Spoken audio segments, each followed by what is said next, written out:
दिक्कत क्या है डेमोक्रेसी की? आज हम हेल्थ क्राइसिस से जूझ रहे हैं। हमारी डेमोक्रेसी में या हमारे देश में हेल्थ, वाटर, रेलवे एक्सीडेंट्स, इनको एक मोमेंटरी अटेंशन दी जाती है।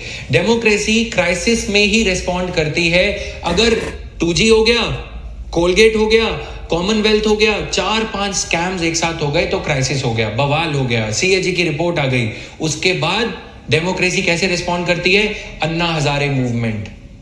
अगली बात, 2013 में निर्भया रेप केस हो गया, ब्रूटल रेप केस हुआ, लोगों का दिल दहला दिया, क्राइसिस, रिस्पॉन्ड करो। क्या करोगे?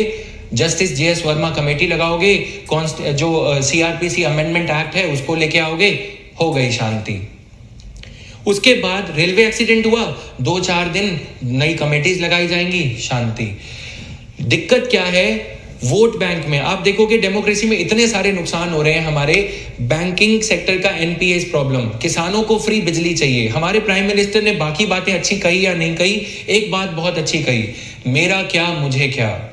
आज दिक्कत इंडिया में हेल्थ क्राइसिस में जो देखने को मिल रही है ना कोविड-19 के चलते, वो उसी डिजीज का, वो उसी मानसिक प्रॉब्लम का रीजन वही है। मानसिक प्रॉब्लम, मेरा क्या मुझे क्या। आज दिक्कत ये नहीं है कि गरीब मर रहा है, गरीब तो हमेशा मर रहा था। दिक्कत ये है कि जो इंडिया की सबसे बड़ी ब्रैकेट ऑफ पॉपुलेशन है, मिडिल क्लास, आज हम सबसे ज्यादा जो लोग हैं इंडिया के पॉपुलेशन है वो मिडिल क्लास में आते हैं। जब जब मिडिल क्लास को चोट पहुंची है ना, तो मिडिल क्लास इंटेलिजेंसिया निकला है। मिडिल क्लास में से कुछ लोग निकले हैं आपके मेरे जैसे, या रवीश कुमार जैसे, या कुछ और बुद्धिजीवी जिन्हें हम कहते हैं, कन्हैया कुमार या जो भी, ठीक है। उन लोगों ने फिर रिफॉर्म के लिए प्रोसेस स्टार्ट किया। आप देखोगे मुंबई में अटैक हुआ था तो संजय दत्त बहुत बोल रहा था, क्यों? क्योंकि वो ताज ज्यादा जाता होगा। आज प्राइवेट हॉस्पिटल फेल हो गए, आज मिडिल क्लास ये समझ रही है कि हाँ हमारे पास पैसे हैं, हेल्थ इंश्योरेंस है, लेकिन फिर भी हमारी जान खतरे में है, तो अब टीवी चैनल्स पे वही प्ले हो रहा है। यानी कि अब हेल्थ सेक्टर का रिफॉर्म होगा।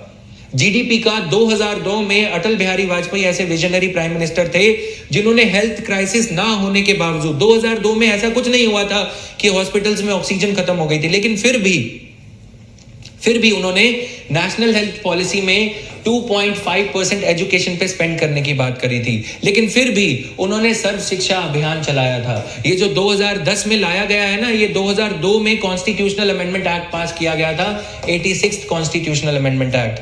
तो स्टेट्समैन ये होते हैं। डेमोक्रेसी में दिक्कत ये है कि यदि तो डेमोक्रेसी में स्टेट्समैन आते रहें जो देश का भला सोचते हैं, तब तो डेमोक्रेसी ठीक है।